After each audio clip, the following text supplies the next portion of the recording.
Hi, welcome to the Journal. I'm Bob Navarro. Thank you for being with us. Our topic today is character. Everything from cutting each other off in traffic on up to a baseball player who spits in the umpire's face. It seems to be a concept that we've lost touch with entirely, and if that's the case, what are we teaching our children, and what are we doing to our own quality of life? Here to tackle those questions are actor Robert Hanley, founder of a group called the Entertainment Fellowship, and Michael Josephson, who founded the Josephson Institute of Ethics. Hard to say. Thank you for being here. Thank you, Bob. Robert Hanley, if I could start with you. Sure. Your concept, your definition of character and its components. I think that that to me, character is basically just doing the right thing under any circumstance. I think that's what I look at it as. Give me some examples.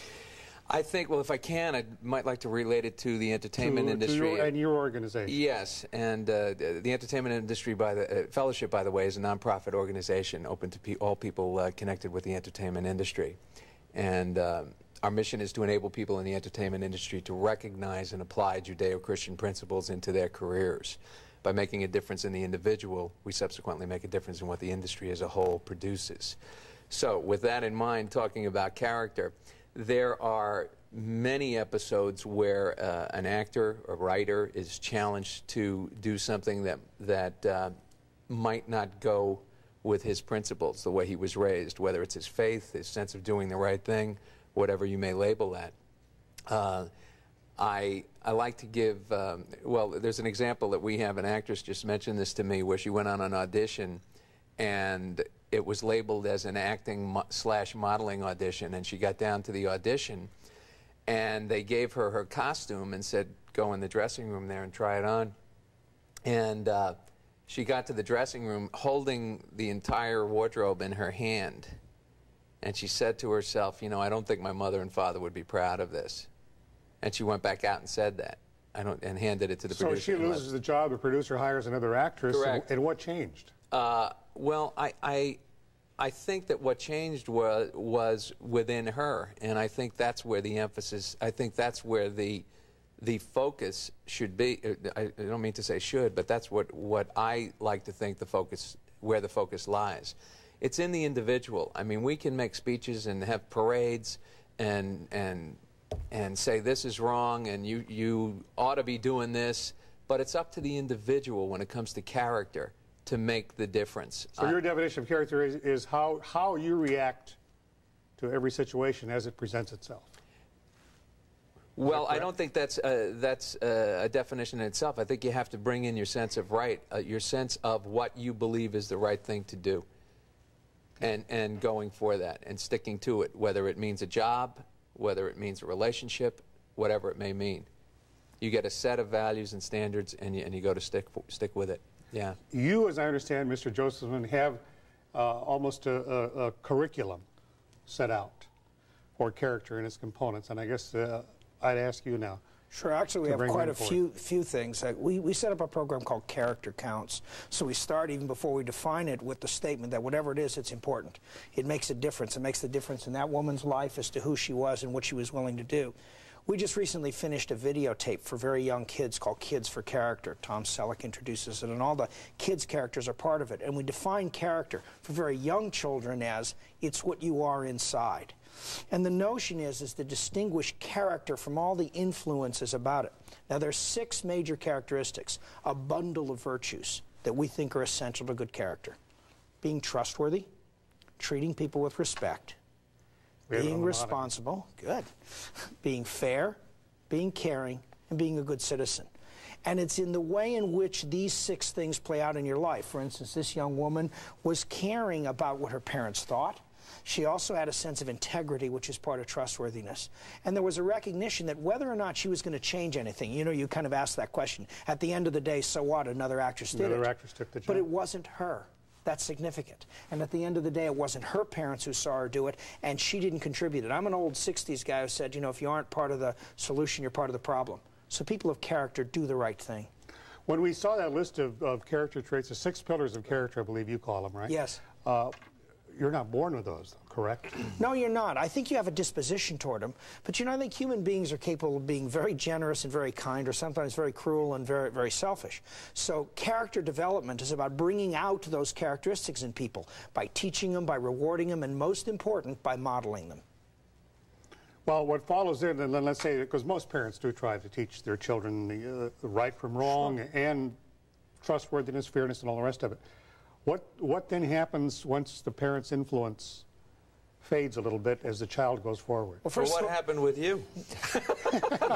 I think, and I'm somewhat humorous in saying that. I think for all of us, I mean, and I'll just speak for myself. I think I was raised, you know, in a parochial school, and for a lot of years through high school, got out. I started doing my own thing, got away from a lot of the values that my parents, my teachers taught me, and lived life, took some hard knocks, started realizing, boy, you know what my mother said was pretty good advice, or what that teacher said was pretty good advice. And as you mature, maybe that's one of the definitions of maturity, I think you come back to that and realize this is gold, this is what's really valid in my life. How do you feel? Yeah, I think so. You know, we're in the trenches all the time really trying to teach this, and so I don't want to make it more complicated, but we have to acknowledge kids come from different family settings. Some of the families are doing a good job and trying very hard to teach character, but even they aren't consistent. Do they lie about their kid's age to save a few bucks in a movie theater? Do they go into the 10 items or less line with 12 items? All the shortcuts that undermine the moral messages. So even parents who think they're consciously teaching their values are teaching all of their values, including their weaknesses.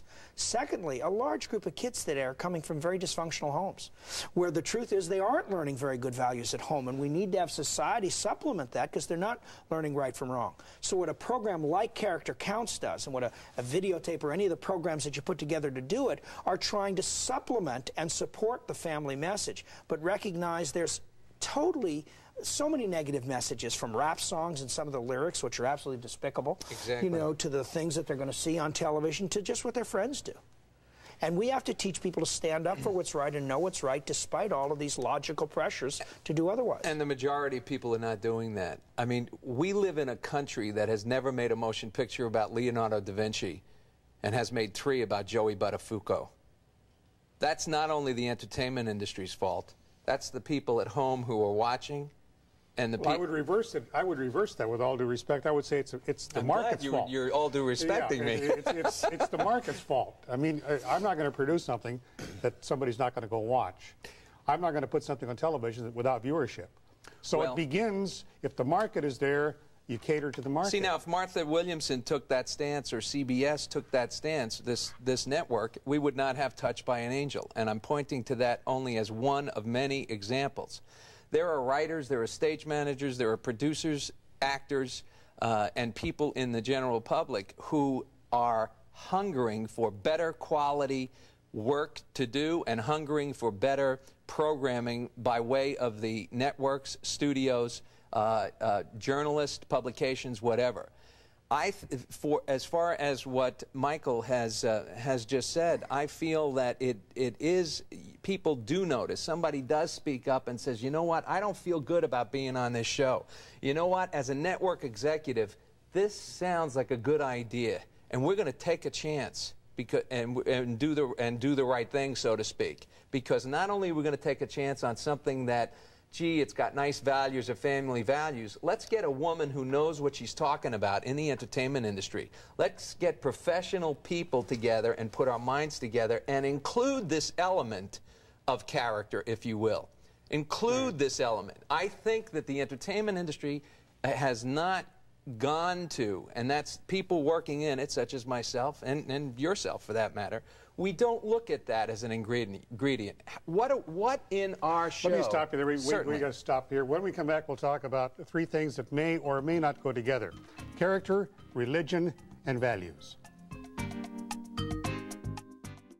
Welcome back. We're talking with actor Robert Hanley, founder of the Entertainment Fellowship, and Michael Josephson from the Josephson Institute of Ethics. Is there a national character trait for America, or is character a universal trait? Well, you know, the interesting thing is we used to think there was. I mean, truth, justice, and the American way was Superman's motto. And the notion of both truth and justice and the concept of the American way was fairness, give people a square deal, be honest, etc. Sort of the Boy Scout oath. Today, it's questionable. Greed is good, maybe as much a part of the national theory. You mentioned your own profession and what the market does. Well, the fact is that completely pandering to any market is the definition of prostitution. One has to have standards and ask the ultimate question, what is coming from my efforts? If I do this show versus that show, if I do this versus that, what is coming to my children and the country? And the national character that we want to renew is the character that says, I care about it, and it's going to be Gene Autry's and Roy Rogers' world, not the Terminators.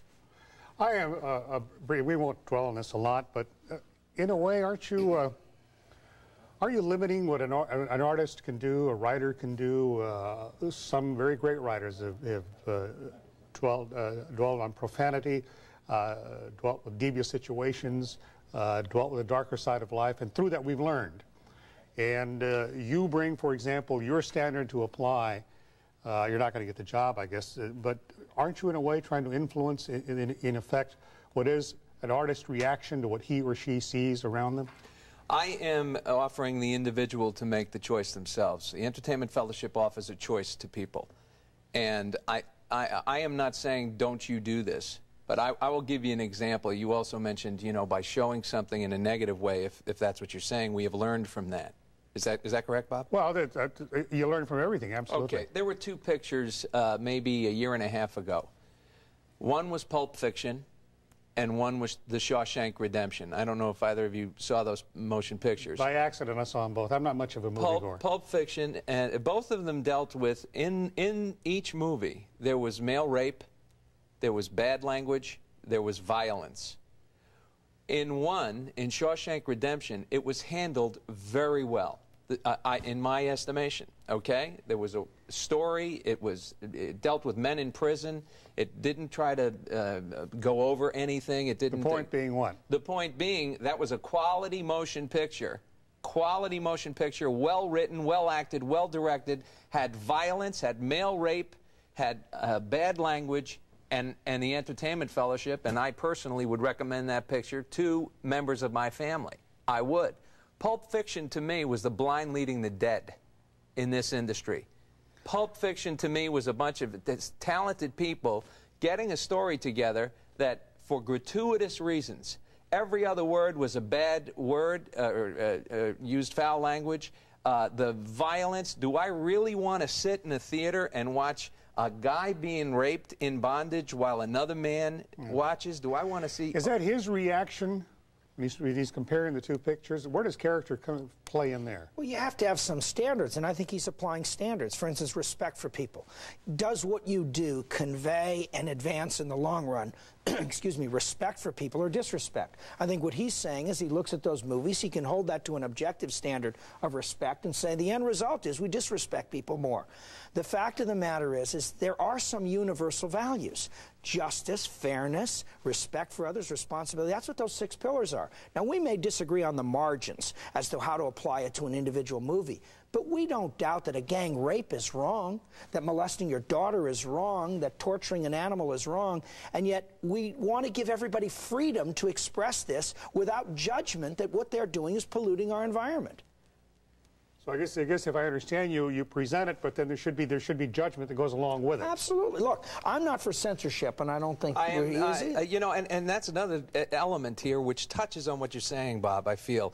I'm an actor. I'm in the entertainment industry. I do not want somebody from Washington telling me what I can and cannot do, although I like the fact that both President Clinton and Senator Dole, to his credit, was the original one who came out and said, hey, clean up your act, or whatever the words were. I like that. Usually, and on shows like this, or Meet the Press, I've seen arguments, or PBS had a thing where they had members of the entertainment industry, very well educated. We're down to 10 seconds on this, so make your point. All right. The point being, I think if it's going to happen, if a change is going to happen, it's up to the individuals. It's up to the individuals in the entertainment industry to make a choice. I'd like to go on, but I'm seeing you only got 5 seconds. Go ahead. When we come back, we'll talk about something that may have already gone the way of the dinosaurs. Character in politics.